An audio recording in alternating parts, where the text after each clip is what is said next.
ఇక తెలుగు రాష్ట్రాల్లోని పలు జిల్లాల్లో పెట్రోల్ డీజిల్ కొరత నెలకొంది.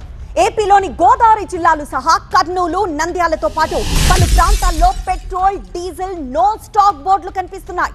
పెట్రోల్ కోసం బంకుల దగ్గర వాహనదారులు పడిగాపులు కాస్తున్నారు. పెట్రోల్ డీజిల్ విషయంలో ఎలాంటి ఆందోళన చెందొద్దు అంటున్నారు మంత్రి టీజీ భరత్. జర్మనీ నుంచి కర్నూలు జిల్లా అధికారులతో మాట్లాడారు మంత్రి. జిల్లాలోని పెట్రోల్ బంకుల్లో పెట్రోల్ డీజిల్ కొరత ఎంత మాత్రం లేదు అన్నారు. ప్రజలు అనవసరంగా భయాందోళనకి గురికావద్దన్నారు. అవసరానికి మించి పెట్రోల్ డీజిల్ ను కొనుగోలు చేయకండి. ప్రజలను భయపెట్టి బ్లాక్ మార్కెట్ లో అమ్మే వారిపై కఠిన చర్యలు తీసుకుంటామన్నారు. ఇక పెట్రోల్ కొరత లేకుండా చూడాలని అధికారులను ఆదేశించారు మంత్రి. పెట్రోల్ డీజిల్ కృత్రిమ కొరత సృష్టిస్తే కఠిన చర్యలు తప్పవని హెచ్చరించారు కలెక్టర్ రాజకుమారి.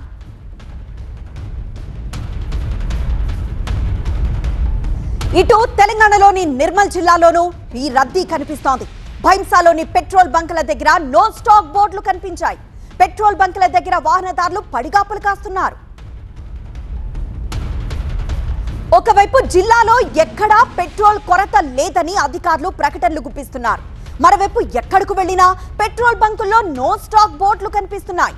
పెట్రోల్ కోసం గంటల తరబడి మండు టెండల్లో క్యూల్లో ఆపసోపాలు పడాల్సిన దుస్థితి నెలకొంది. పశ్చిమాసియాలో యుద్ధం, చమురు, సహజ వాయువుల కొరత వార్తల నేపథ్యంలో పెట్రోల్ బంకుల్లో నో స్టాక్ బోర్డులు ప్రజలను ఆందోళనకు గురి చేస్తున్నాయి. ఇక మంగళగిరిలోనూ ఇదే పరిస్థితి కనిపిస్తోంది. చాలా వరకు పెట్రోల్ బంకుల్లో నో స్టాక్ బోర్డులు కనిపిస్తున్నాయి. మరికొన్ని బంకుల్లో 2 వీలర్ కి 500 రూపాయలు, 4 వీలర్ కి 1000 రూపాయల పెట్రోల్ డీజిల్ మాత్రమే కొడుతున్నారు. ఇటు ఆదిలాబాద్ జిల్లా భైంసాలో బంకులన్నీ మూతపడ్డాయి. ఆయిల్ లేకపోవడంతో నిన్నటి నుంచి ఒక్క బంకు కూడా తెరుచుకోవట్లేదు.